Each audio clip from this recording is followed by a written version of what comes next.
दिवशी कार्यशाळा घेतली त्या दिवशी नव्हती, पण मला मैत्रिणींनी सांगितलं की आज हे उपक्रम घेतले, तसं सरांनी कार्यशाळा केली आहे. मी विचारलं का काय त्या शाळेमध्ये झालं, तेव्हा त्यांनी मला सांगितलं की आपल्या वर्गातले 3 विद्यार्थी घेतले, असं झालं.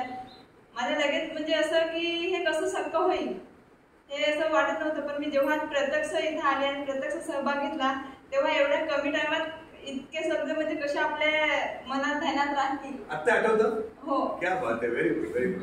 ते म्हणजे असं की कायम स्वरूपी आपल्या लक्षात राहतील असं न विसरता, एवढंच मला सांगायचं होतं. Thank you sir. मला वाटतं हॅपी तुम्ही खुश आहात इथे येऊन. याचा तुम्हाला भावी आयुष्यामध्ये भावी शिक्षक म्हणून काय फायदा होईल?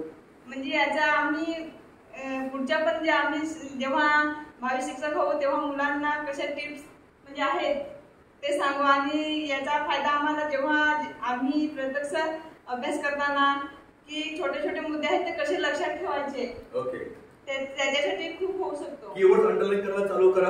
हो, त्याला कनेक्ट करून